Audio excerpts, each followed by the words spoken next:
Oke, selamat malam untuk Bu Nisa dan rekan-rekan yang sedang menonton. Di sini saya Agribidyan Caniago dengan NIM 24011111017 ingin mempresentasikan proyek UAS NLP yang saya kerjakan. Di sini saya mengambil tema NIR pada teks berita Indonesia, bisa disebut name entity recognition. Di sini saya mengambil dua model. Yang pertama ada BLSTM strip CRF dan Indobird untuk deteksi entitas berita Indonesia. Langsung lanjut ke latar belakang. Di sini saya ambil ada 4 latar belakang. Yang pertama ada entitas dalam berita. Teks berita Indonesia mengandung entitas krusial seperti tokoh, lembaga, lokasi, dan waktu yang perlu diekstraksi secara otomatis.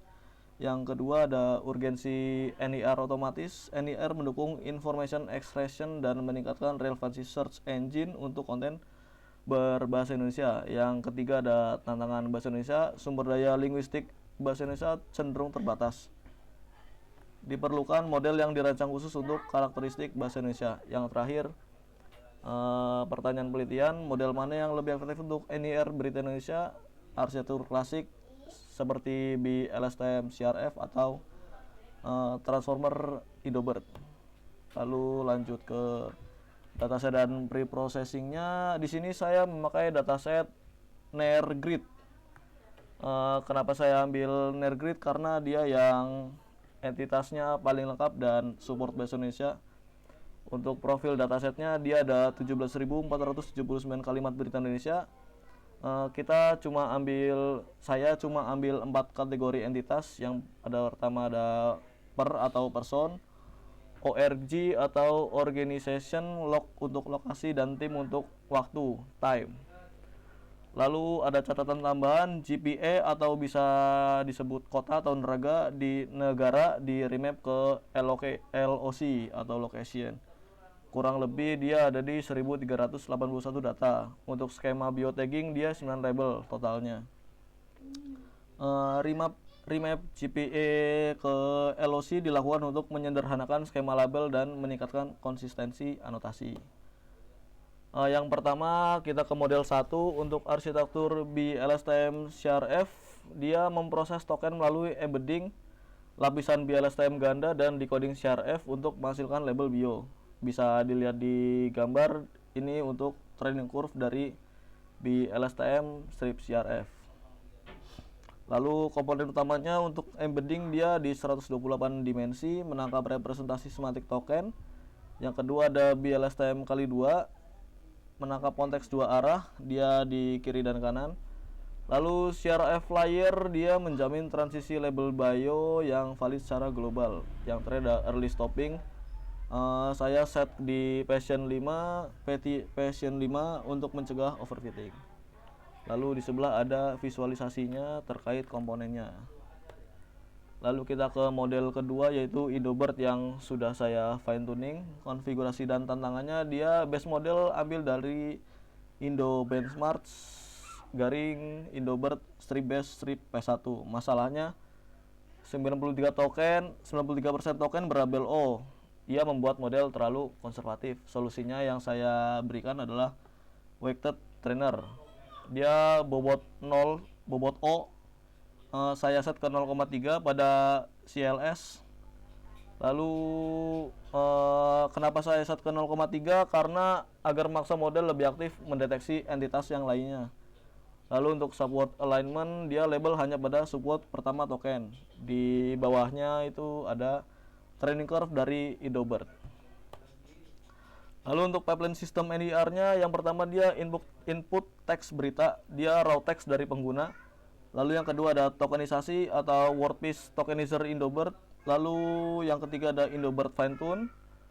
Ini sebagai inference modelnya. Lalu yang keempat ada bio decoding, dia prediksi label bio per token. Lalu yang kelima ada ekstraksi entitas, dia grouping dan mapping label. Lalu yang terakhir ada Gradio UI, dia meng-highlight entitas berwarna untuk pengguna agar terbaca. Lalu pipeline end-to-end ini memproses teks berita mentah hingga menampilkan entitas yang terdeteksi secara interaktif melalui antarmuka Gradio.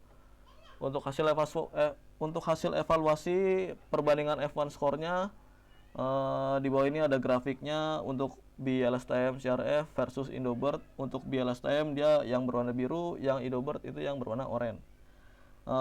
Kesimpulan dari grafik ini, Indobird dia F1 bisa mencapai 0,86, mengungguli BLSTM CRF 0,75. Ini rata-rata dari pair, org, log, tim, dan ya overall.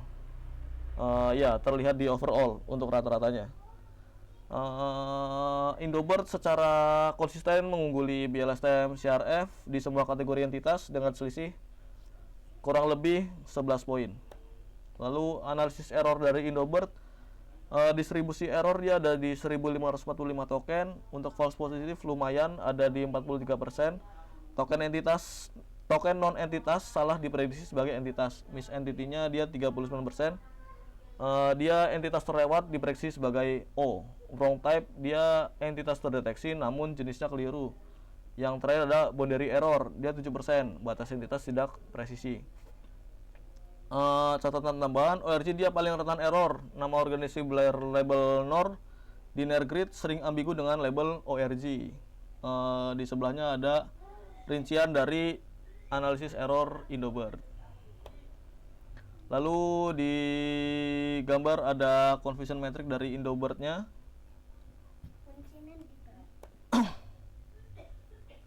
Lalu bisa lanjut ke demo. Oke. Di sini saya pakai Gradio untuk demonya. Kenapa pakai Gradio? Karena yang pertama simple, mudah dan enteng dan langsung terlihat. Misal saya ada contoh, ada ini. Misal ini teks dari Berita Indonesia ya. Tim BNPB meninjau kondisi Gunung Merapi dan Sungai Progo pada pukul 9 waktu Indonesia Barat. Bisa disubmit. Nah, di sini akan terdeteksi ada untuk per dia warnanya pink, ORG adalah biru, log di hijau, tim di warna kuning. Bisa dilihat di sebelah sini tim BNPB ini dia biru, ORG untuk Gunung Merapi dan Sungai Progo dia di log ya. Lalu tim itu sesuai jamnya. Untuk contoh lain mungkin bisa ke ini.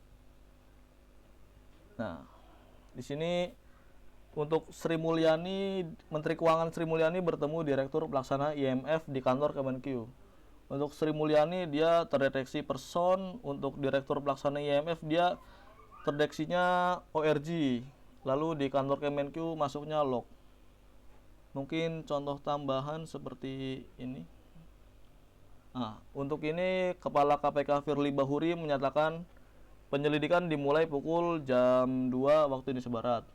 Untuk KPK dia tidak terdeteksi sebagai ORG karena dia ada trade off dari model dan dataset karena dia singkatan dan hanya memuat 3 huruf.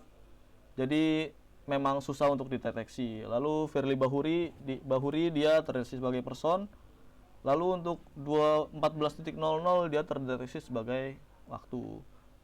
Begitu untuk kesimpulannya, yang pertama Indobird unggul signifikan melawan BLSTM CRF.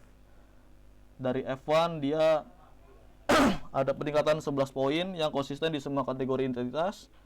Lalu untuk pair dan tim dia paling akurat.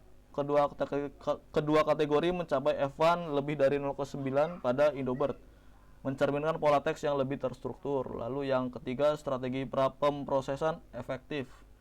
Remap dari GPE ke LOC dan Wake to Trainer terbukti meningkatkan kualitas prediksi secara signifikan. Lalu yang terakhir ada keterbatasan dan saran. Untuk ambiguitas label NOR versus ORG di NERGRID menjadi kendala utama. Disarankan data ROG lebih konsisten dan eksplorasi Indobird ke large. Oke. Untuk laporannya seperti ini.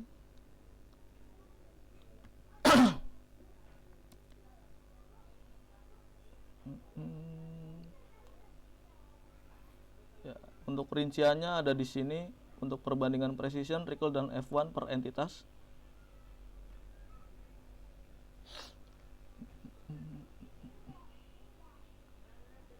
Lalu iya, di sini ada sarannya, yaitu ada audit dan klarifikasi ulang, mengeksplorasi arsitektur hibrida yang menggabungkan representasi konsisten Hilbert dengan lapisan CRF, mengganti pembuatan kelas, menambahkan dokumentasi data khusus, dan mengembangkan antarmuka demonstrasi lebih lanjut dengan penanganan kasus tepi. Begitu. Mungkin segitu saja yang bisa saya sampaikan terhadap proyek UAS NLP hari ini. Untuk kurang lebihnya mohon maaf. Wassalamualaikum warahmatullahi wabarakatuh.